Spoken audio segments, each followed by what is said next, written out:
Welcome to the Deep Dive Spirituality Conversations podcast. I'm your host, Brian Russell, and it's my privilege and real joy to welcome one of my own teachers to the show, Dr. John Oswalt. He's presently visiting distinguished professor of Old Testament at Asbury Theological Seminary.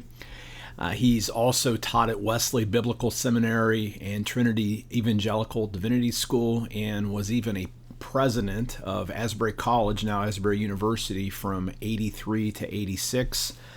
Dr. Oswalt is probably best known as the author of the two-volume Isaiah commentaries and the New International Commentary in the Old Testament.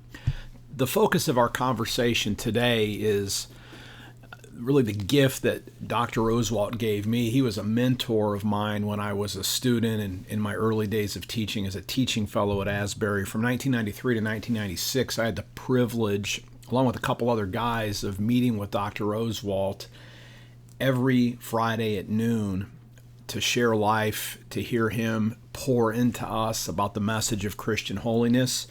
If you're interested, we'll mention these during the interview. His books, Called to Be Holy. These are popular level books that everybody is able to read, a biblical perspective, and then The Bible Among the Myths. These are two books that I really recommend in addition to all of his scholarly work on Isaiah if you want to get into his heart and get a sense of what the biblical message of holiness is all about.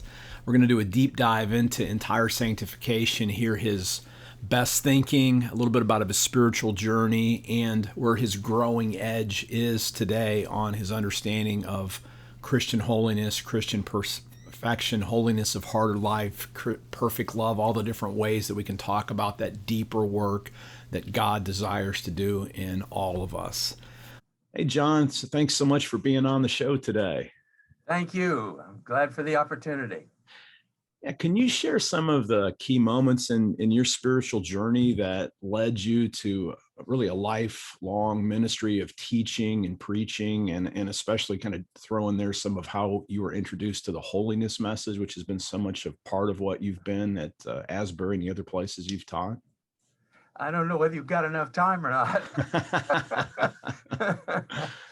I grew up in a country home, parents who lived together for 71 years, and I don't think ever really understood each other. but you know, there was no what I would call dysfunction, but they were committed to each other, and so they stayed together. They had both had a deep experience of conversion in the 1930s, in the middle of the Depression, in the little Methodist church where they had grown up and I had grown up. I grew up later.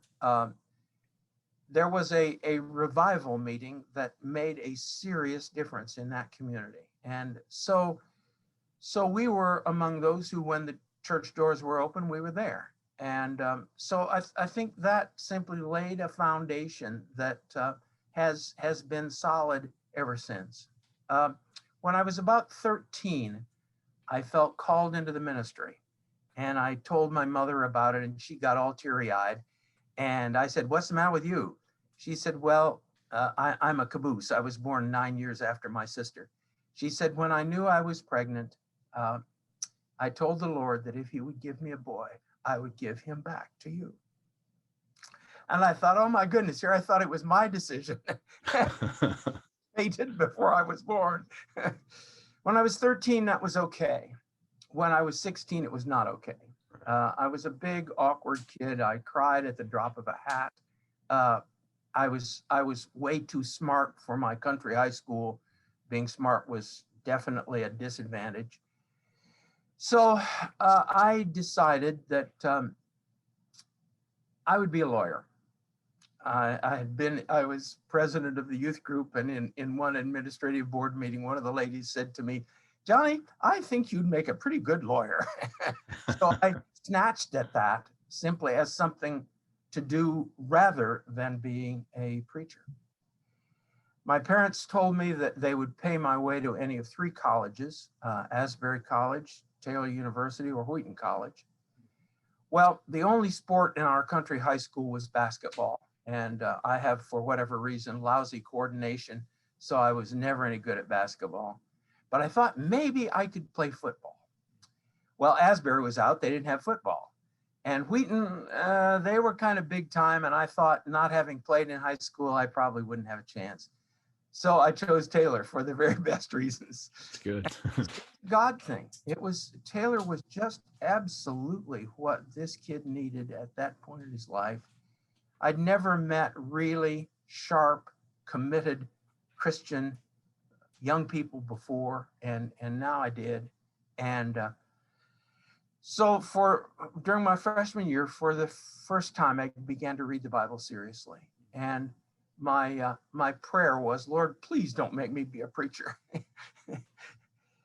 The summer of between freshman and sophomore years, I went to be a dishwasher at a Bible conference in Michigan. And so every week they had a different preacher, they had a different evangelist, they had a different missionary. So for a whole summer, I was just immersed in that. And came back to Taylor. And by the way, I met a cute young girl who was headed to Wheaton that fall.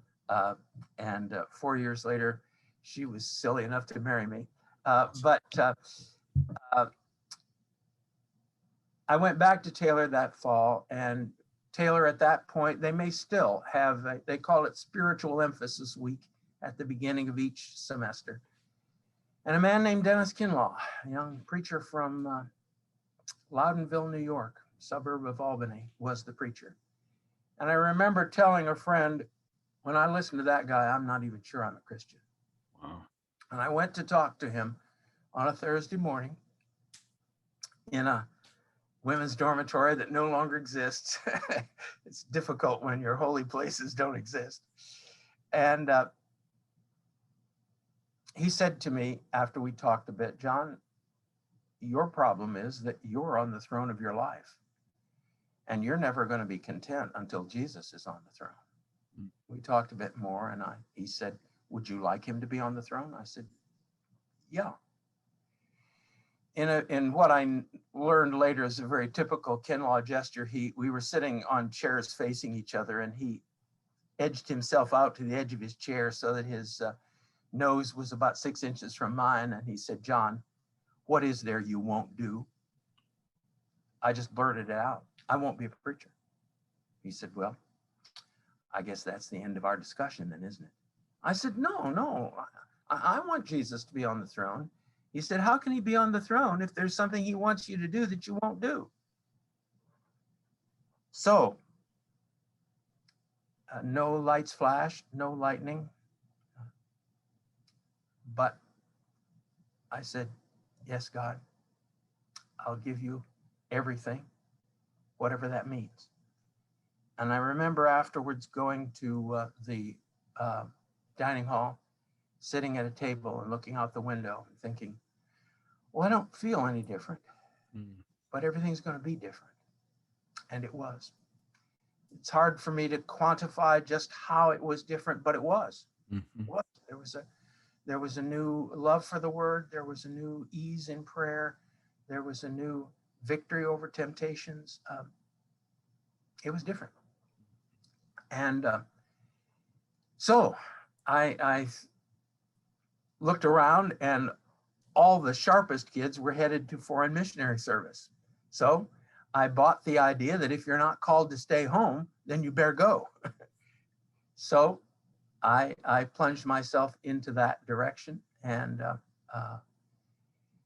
the end of my junior year, Dr. Kinlaw came back for the spring spiritual emphasis week. And I was talking to him again. At that point, Taylor it had been Methodist all its life, but the proportions were changing. It was becoming more Baptistic. And at that point, if you were going to go to seminary, you went to Fuller or to Westminster or to Gordon. So Dr. Kinlaw said, you planning to go to seminary? And I said, yeah. He said, where are you planning to go? I said, well, probably Fuller or Westminster or Gordon. Again, the 6-inch. John, "You're a Methodist, aren't you?" I said, "Yes." "Why would you go to a seminary that would destroy your heritage?" I said, "Oh, where do you think I should go?" At that point, if he had told me to go to the moon, I would have tried. Right. He said, "Asbury Theological Seminary." I said, "Oh, okay." I applied and was accepted and came to the seminary in 1961. Now, my family had gone to a Holiness camp meeting in Mount Vernon, Ohio, called Camp Syker, um, on weekends during the annual meetings. And that's really where, as a 5-year-old, I accepted Jesus as my Savior. But I really knew very little about the holiness message. And coming to Asbury, I began to discover it. And it was just great, good news. I can be the person God intends me to be. And to my knowledge, Dr. Kinlaw did not use any of the holiness language. I don't think he used the word entire sanctification, but suddenly I had language to define what had happened to me a couple of years earlier. And so that it just, and I've said this to others, and it's a bit of a grief, but I discovered that the students who were really excited about holiness were those who had not grown up in the movement. And the ones who were skeptical and cynical were the ones who had. Yeah. And I realized that it's because of the tragic byproduct that we so emphasize correct performance. So these little kids all their lives had this weight upon them. You got to do this, you got to do that. And so as I began to reflect on that, it was a grief to me. Does our doctrine have a dark underside? Mm-hmm. And but for me, it was joy. And my second year, Karen and I had been married that summer. My second year in seminary, over a period of about a week, I just had an increasing feeling, you need to become a teacher. You need to become a teacher. Now, the interesting thing is, when I was at Taylor, my senior year, I was in an English literature class, and the professor, a very astute woman, said to me, "John, stop and talk to me after class." And I said, "Okay." She looked at me and she said, "John, you should become a teacher. You have the gifts." And I, at that point, said, "Oh no, I'm going to become a missionary." And she said, "That's fine. You do what God wants you to do, but you have the gift." So that was a bit of a confirmation. And then I thought, well, okay, all right, what shall I teach? Well, I had started working through the Old Testament at Taylor and was inching my way through it chapter by chapter and just reveling in it. It just opened doors and windows onto the Christian faith. And at that time, I was in my second semester of Hebrew, and I liked Greek, but Hebrew was different. Yeah. And so I thought, okay, I'll teach Old Testament. And that's really where it all started. When we were finishing seminary, we began to explore, Karen and I began to explore missionary service. And basically nobody at that point was going to say, yes, we'll honor your calling as a teacher and we'll find, no, you join up and you do what we tell you, and maybe someday we'll have a teaching place for you. Well, no, the calling is just so clear and so persistent. I've got to. Well, it's been a blessing in the years since. I think the other day I counted up, and I think I've been in 30 countries teaching. So I think God has kept his promise, but in another way. So that's that's the long form, but the short form. I just, for 50 years now, I've been, as I say to students, in the Christian higher education racket. It's been the joy of my life. No, and you've had such a big influence. I mean, I don't know. I mean, obviously I was in your classes. I mean, do you know how many students that you've taught that are professors somewhere? I mean, you've ever kept track of anything like that? Not that you want notches on your belt, but I mean, you've had a tremendous influence on pastors. But I mean, how many professors do you know that actually I had think you? it's between 25 and 30. That's incredible.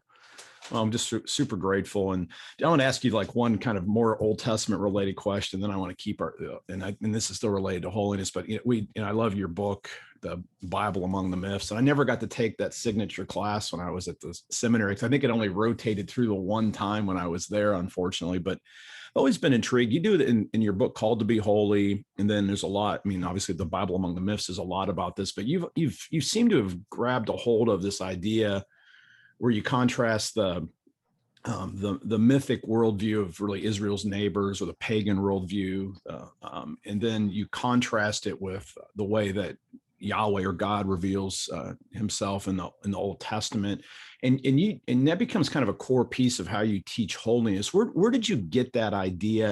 And it seems to me, and again, we don't talk enough, but like it seems like all these ideas have just rushed right back into our culture right now. So it's like it's never been more relevant. So I mean, how did you get that insight? And and I'm just going to listen to you talk a little bit about that. And how does that help us to communicate holiness today? Well, here comes Kinlaw again. He came to Asbury Seminary to teach in 1963, which was my third year in seminary, the year I finished my, in those days, Bachelor of Divinity degree, which I'm very proud of, as a matter of fact, and with an Old Testament background. And so I stayed another year and did a THM with him. He taught a course called Literature of the Ancient Near East.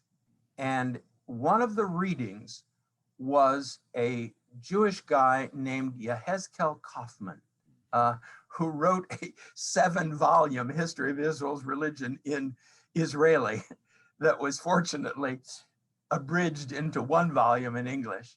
And in that book, he talked about what he called correspondence, that the pagan worldview sees the gods and nature and humans as all part of the cosmos and all integrally related to each other. He called it correspondence. I've hit on the word continuity. And again, I could spend way longer than you have here, but the idea is, how can we make the spirit powers of the universe, which are really in control, whether we like it or not, how can we make those spirit powers benefit us? How can we make them bless us? And the answer is continuity. That if I am part of the gods, and the gods are part of nature, and nature is part of me, then I can do things in the visible world that will automatically be replicated in the spirit world. And that's the fundamental idea, that this cosmos is all there is. There is nothing else. And within this cosmos, we have the means of controlling those invisible powers that really run our lives. Now, I've said many times, the ancient Sumerians are laughing at us Westerners, materialists who think that reality is merely physical and material. And the Sumerians are saying, you'll catch on later. You'll figure it out. There are spirits in here with us. Well, I think we're seeing that in our society. We have gained intense material wealth. We have gained incredible physical power, and we find a hole in our souls. And we say, what else is there? The spirits. The biblical worldview, on the other hand, is terrifying because it tells us God is not part of the cosmos. God is outside of the cosmos. The technical term, he transcends it. He is other than the cosmos. And what that means is I can't make him do anything. The only thing I can do to obtain blessing, if he wants to give it, and I pray he does, the only thing I can do is surrender my life to him and trust him. Well, that's terrifying. That's terrifying. I don't want to let go control of my life. And in a sense, that's what happened to me in that dorm room at Thiel University. Good. I said, okay, God, I think you do want to bless me. I think you are good, and I want your blessing, and I want your goodness. And if that means I have to turn my whole life over to you, then here it is. At the heart, that's what holiness is about. Holiness is about that utter surrender of ourselves in trust that the being who is beyond everything we know really cares about us and loves us and wants our best. Yeah. Now that's a terrible step of faith. Maybe he's not. Maybe he's a monster. Thank God we have his word that assures us, no, he's not a monster. But nevertheless, it's a terrific step of faith. And I think in so many cases, this is God's goal. He wants, I've just in recent years, just more and more landed on the idea, what is Christianity? It is a walk. 3/4 of the uses of walk in the Bible are metaphorical. Only 1/4 of them actually refer to physical progress. 3/4 of them are about a progressive relationship with God in which we come to share his character and his life.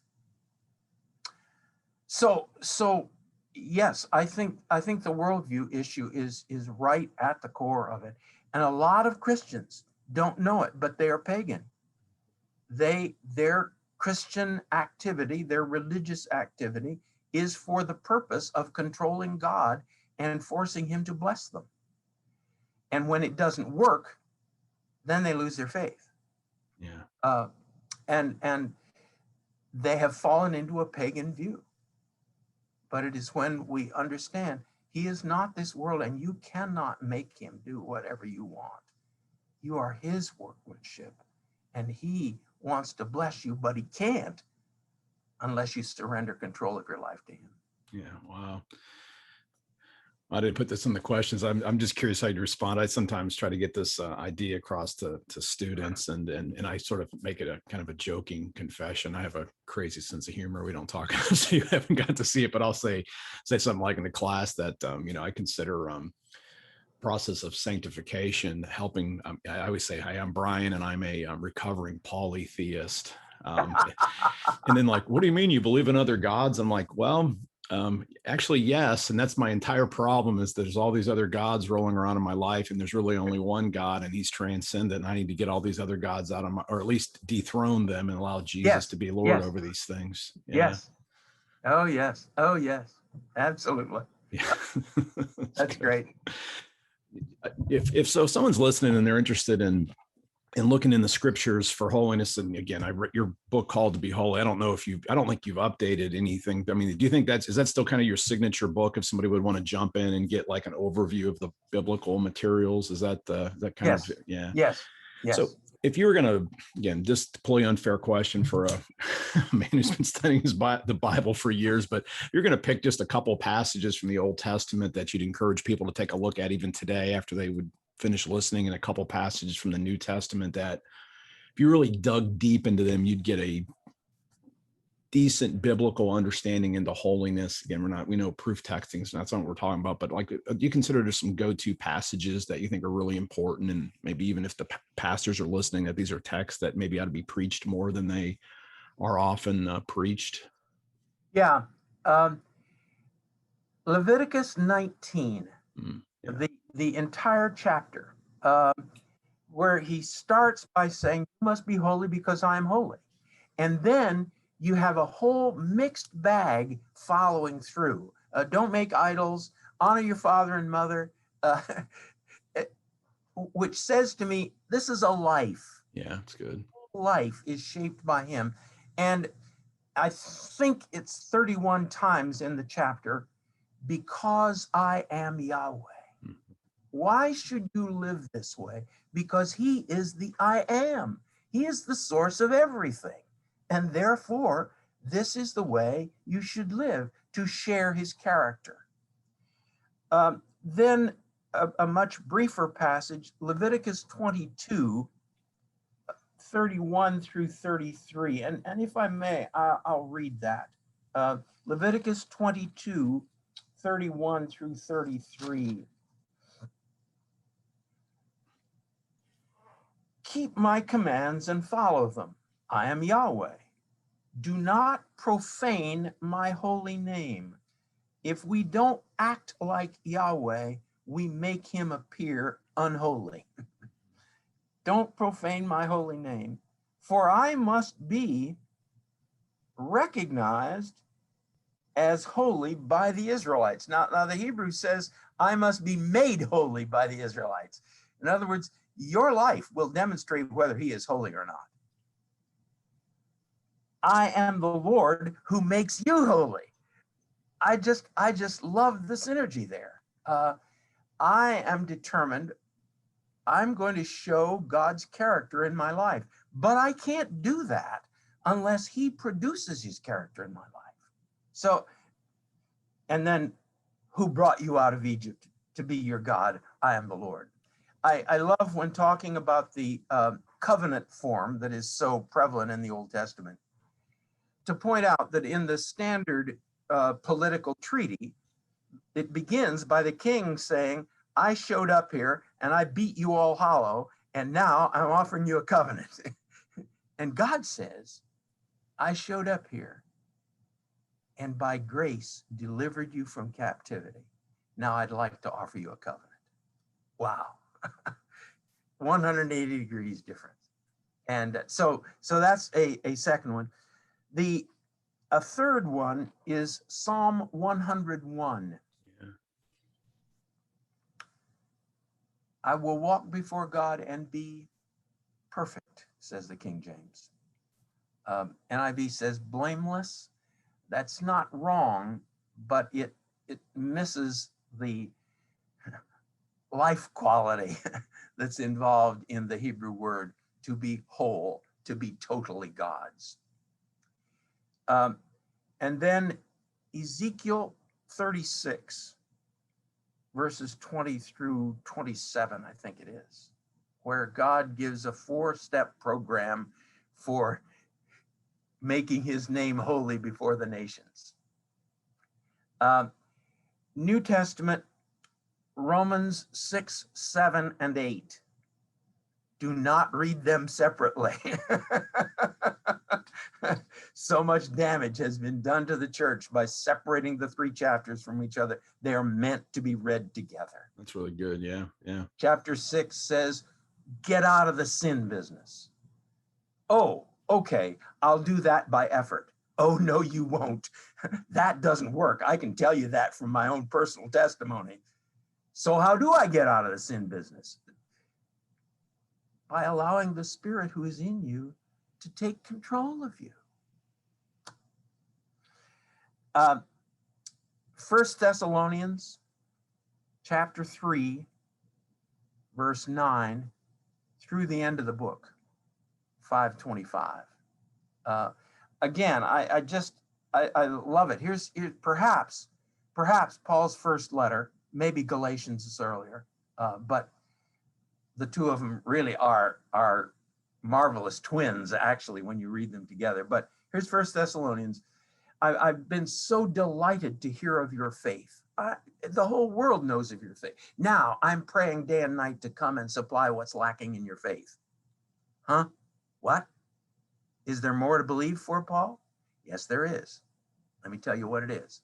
God's will is your holiness. What does that mean? Well, it has sexual implications. It has implications about your basic attitude to life. It has implications about your response to authority. It has implications about the way you think of the second coming. God can do this. He can do it wholly, completely, soul, mind, and body. And then finally, the book of First John. Yeah, yeah. And again, I love the wholeness of the book.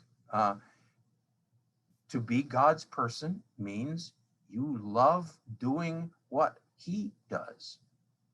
To be God's person means you love other people like he loves them. To be God's person is you love the Jesus, second person of the Trinity, the Son of God, who came to deliver you.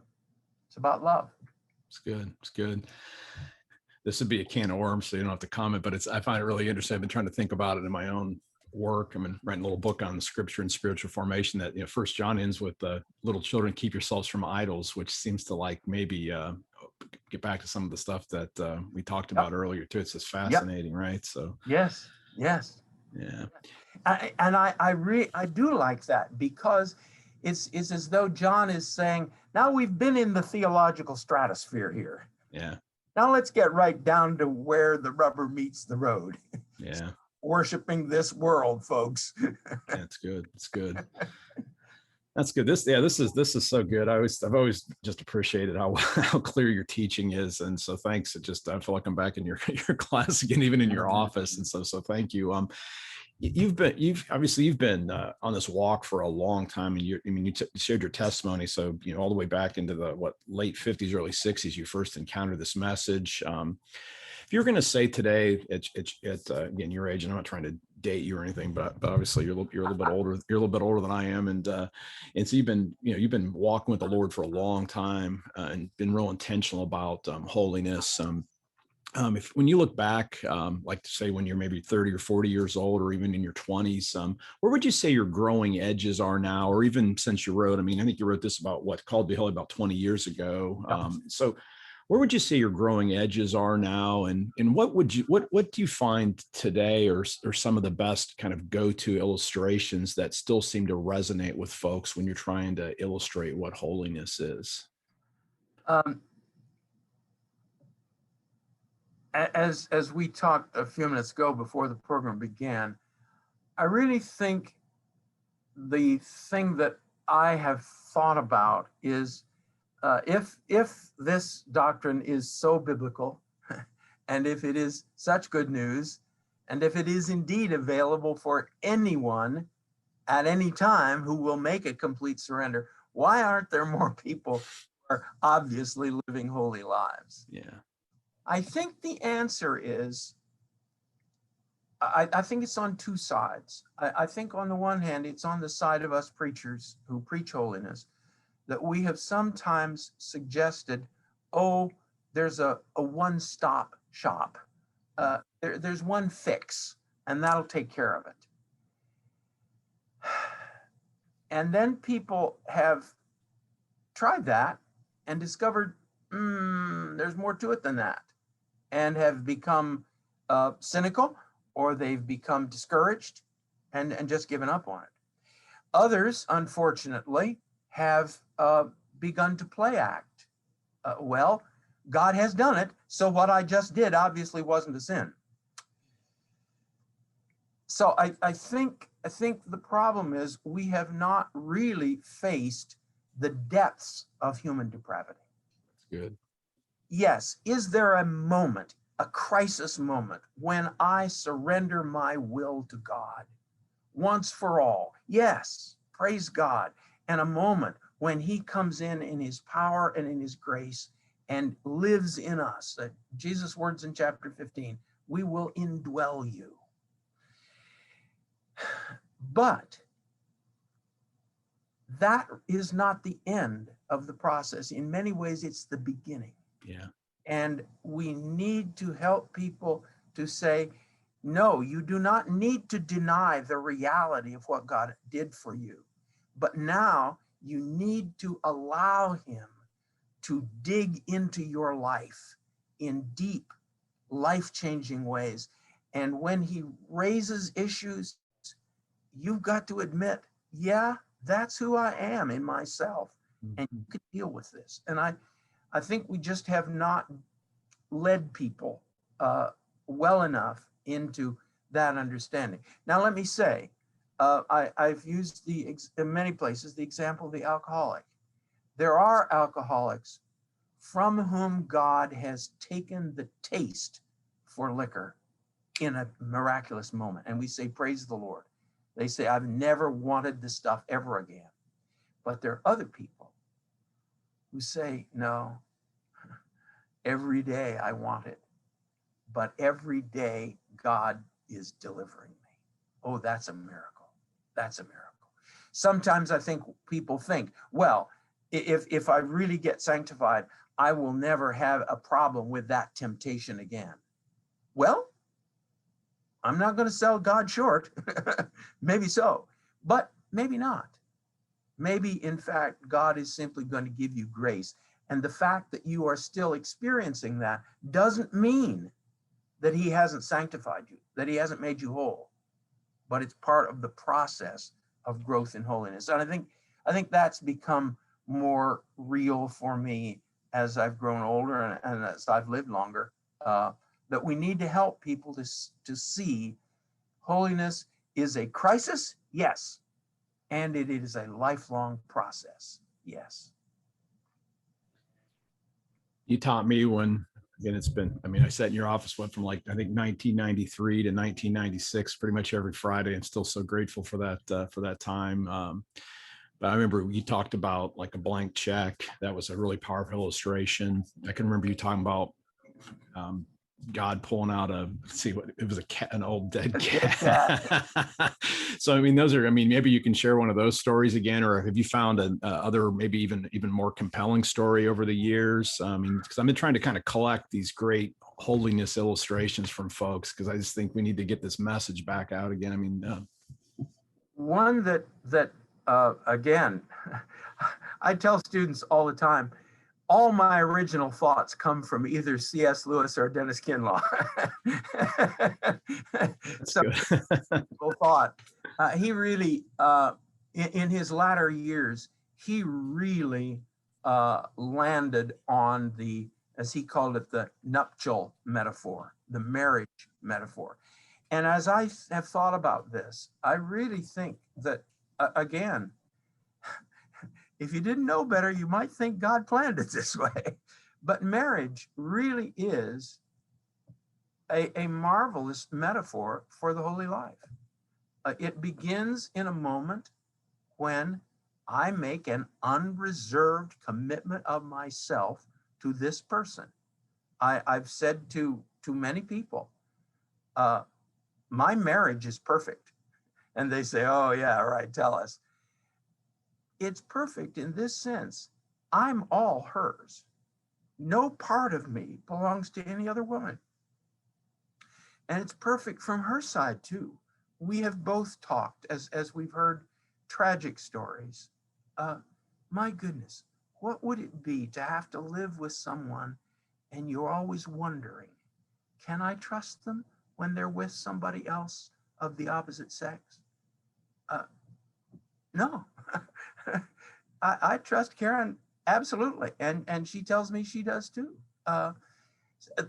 Now, is my commitment to her perfect? Yes. Can I say I am a perfect husband? No. No.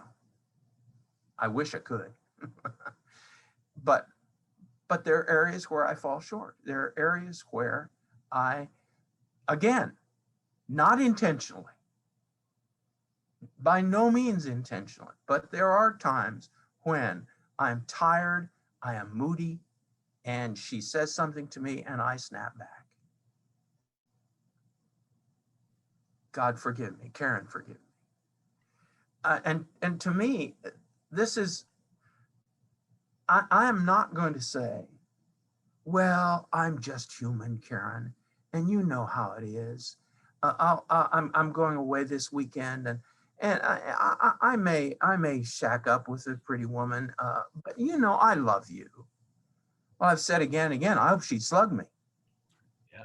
No, and that means that I personally have a lot of difficulty with some church services and their confessions.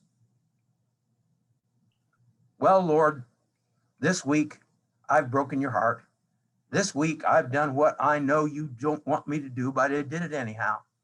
But Lord, forgive me. Give me a new heart, and I'll be back next week with the same confession. Dear God, would I say that to Karen? No, no. Is there a place for confession? Absolutely. And this is where I think, again, the biblical metaphors are exactly right. There is unwitting sin. Yes. There's sin that, and I actually think there are three kinds of sin now. This is, you talk about growing point. It used to be two, sin with a high hand.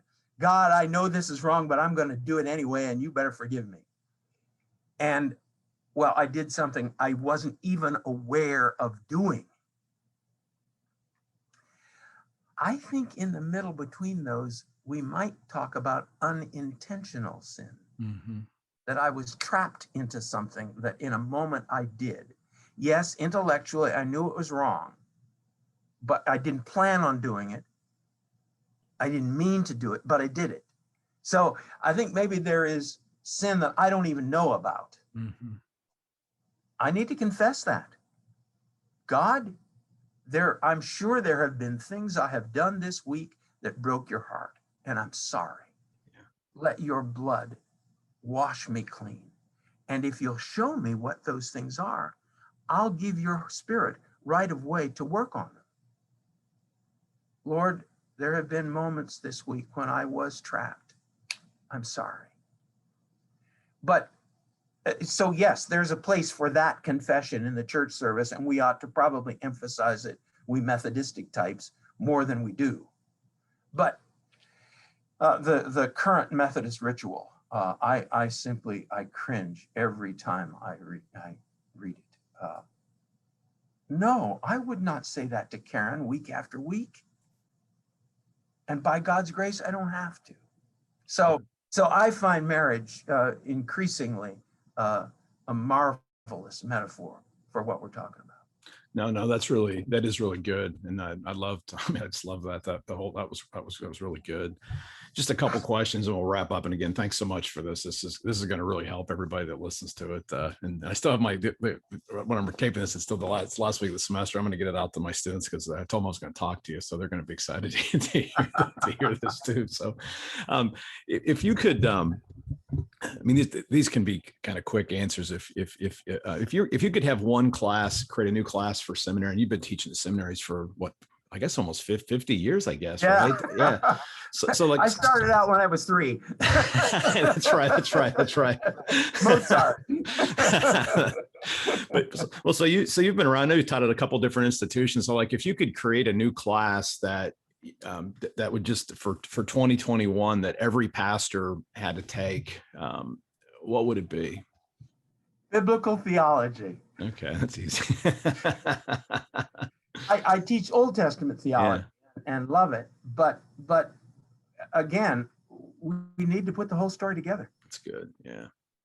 So that's what it would be. No, you gave me the question in advance, and I thought about that, and I thought, really?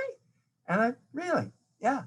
That's good. No, I mean, I think that's right. I mean, I'm not even going to argue with that. That's awesome. That's right. I mean, and you've done that so well your whole life. And and that's not everybody gets that today. And the very fact that most people don't know much about the scriptures these days, that probably is the right way. Oh. If you're going to go with like 2 or 3 books outside the Bible that have really helped you spiritually, I mean, you could be academically too, but I was sort of like just to get to, that's really helped you in your heart and to live out the Christian life. What would be a couple of those books? Well, again, you gave me those in advance, and I give thought, and I realized several of them were important at the early stages. Mm-hmm. I've not necessarily looked at them since, but they were crucial at the time. And one is The Shadow of the Almighty. Mm. This is the biography of Jim Elliot, one of the 5 missionaries who died in 1956 in Ecuador. and his wife, Elizabeth Elliot, wrote it from his journals. And to see in this young man his devotion to God and his determination to live for God, it's made an immense impression upon me. And I think it's still in print. It's a good book. Good. Another one was one called Hudson Taylor's Spiritual Secret. And again, in both of these cases, Eliot and Taylor, neither of them are Methodistic, but they're both talking about a wholly surrendered life that is empowered by the Holy Spirit. Then the one that I've gone back to again and again, My Utmost for His Highest by Oswalt Chambers. You just can't beat it. Every 2 or 3 years I come back to it, thinking, well, now there's going to be a newer one that'll replace it, and nope. Another one that is even much older than that is The Imitation of Christ by Thomas à Kempis. Again, that one is what, from 1300 maybe? Right. And then a final one that I read later, probably in my 30s or 40s, and that really was very helpful, is Dark Night of the Soul by St. John of the Cross. Dealing with the absence of God. What do you do when you don't feel like he's there? And it's a wonderful, not an easy read. It's again, it's very old, but it's well worth it. So those are the ones. And then I've never really read all of the Pensées of Pascal, but I dip into those from time to time. Good. Yeah, those are good. Yeah. Yeah, no, thank you so much. And, again, this could be another really long answer. To me, you really look pretty much the same as when I met you 30 years ago, which is awesome. And maybe that's genetics and stuff, but I mean, you've always had a joy. I love you've laughed. You've always had a great smile. And so you've just had the Christian joy. So, I mean, if you get under the hood or get behind the curtain and, what are the habits that you've done that have really sustained you for the long haul, and that you're still as excited? I want to be like you in 20 or 30 more years. I really do. It's like I'm looking for mentors now. That's like I want to as I'm starting to land the plane, and maybe the plane, I prefer to land my plane probably the day before I die or whatever. But crash it. yeah, exactly. And so, you've so what habits have sustained you for the long haul, would you say? Well, again, I've given this some thought, and I'm a little embarrassed because it's so commonplace, but here it is. It's daily devotions. Daily devotions.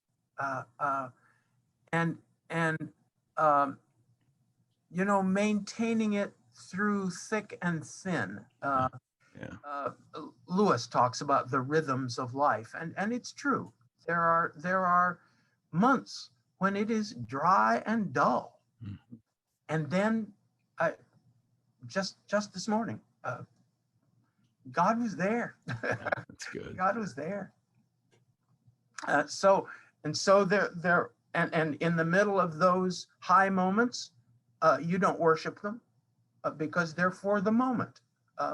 So the second thing, and again, this is so commonplace, church attendance. Yeah. I with COVID, we have stopped having our Sunday evening services, and the pastor tells me we're going to start again, and I'm looking forward to that. And related to that, this goes back to college days, Sunday observance. My major professor in college was working on his doctorate at the time, and he said, at 11:59 on Saturday, I stop. Yeah. My work, he said, is study. I stop. And if I have to, at 1:01 a.m. on Monday, I open the books again. That made an impression on an young college student. And that was my pattern. That has been my pattern. Whatever my work is, I don't do it on the Lord's Day. And I the Jews, when the mother of the house on Sabbath Eve lights the candles and puts a lovely meal on the table, wow, oh day of rest and gladness. Small groups. Yeah. I've been in one or another of them virtually all of my adult life. One of the priceless experiences, my first 2 years of teaching at Barrington College in Rhode Island, the Bible and religion faculty, there were 4 of us, we and our wives got together every Sunday night for a Bible study. And for a kid, I was 28 years old at that point, to be with these, none of them were really, I thought they were old, but my goodness, they were probably 40. That's right. But to be with these more seasoned men and women, wow. And so that's sort of part of what has shaped me since in wanting to carry that on. And I'll tell you something, I don't know how much more time, if we have any more time, but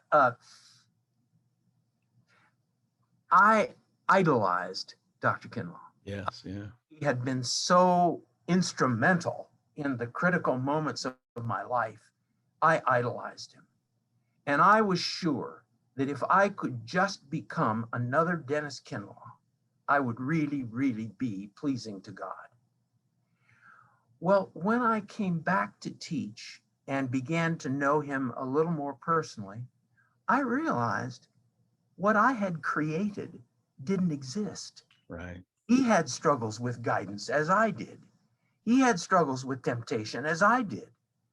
And I thought, oh my goodness. So for about 8 or 10 years, I was beating myself black and blue, trying to be like something that didn't exist. That's really important. That's good. And I kind of made up my mind at that point that I was, and that's where you came into it 20 years ago. I made up my mind that I was going to find some bright guys in the seminary, and I was going to share myself with them. Mm-hmm. They were, if they chose to model themselves on me, they'd be modeling themselves on something real, mm-hmm. and something that they had created in some misguided hero worship. So anyway, small groups. The other thing, and this has just been a byproduct, some of my richest devotional times have been studying the Bible in preparation for teaching. That's good. Yeah, yeah. What a blessing to just be able to dig in and dig in with seriousness and suddenly see the face of God looking back out at me. Yeah. No, that was so good. No, great answer. Wow. And, and I can look back, I mean, I still do, but everybody listening to this doesn't go to Asbury, but it's just such a blessing. I mean, David Bauer was so good to me the whole time I was there. And then, and you also, and I'll really never forget the times. And, it's really interesting what you just said about Dr. Kinlaw, because you really did. Again, I mean, you shared really personal stuff that, but that, I mean, it's like, okay, wow. But I would say that really helped me. And I think, looking, that really that's what that group really did. You shared yourself, you told your story, and you let us all be real. And that was a real gift. So thank you. And it's so cool to see how that came, how that came apart. And I just want to thank you for your ministry. Thank you for your books. Thanks for coming on the show today. Thank you for what you've done for my life. And we look forward to seeing more things that you come up. You've been doing stuff for Seed Bed. So, I mean, it's just such a blessing. So just thank you for answering God's call those years ago, and your plane's still flying around, and I'm guessing that you're going to land the plane really well here when God welcomes you into glory. So thank you so much, John. Yeah. Amen. Thank you. Yeah. And everyone, thanks.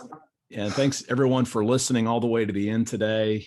So grateful. And until next time, live by faith, be known by love, and be voices of hope in this world. Amen. Thank you so much for listening all the way to the end of the Deep Dive Spirituality Conversations podcast. If you found this episode to be really helpful, would you share it with a friend today? Maybe email it to them, or subscribe to the show, or leave a review to help other people find this. Encourage you to check out the show notes if you're interested in connecting with any of the recommendations that you heard on the show. And if you're interested in connecting with me, have any suggestions for guests or feedback, email me directly at deepdivespirituality@gmail.com. If you're interested in receiving some information about my forthcoming book on centering prayer, I invite you to check out centeringprayerbook.com. And I look forward to seeing you next time.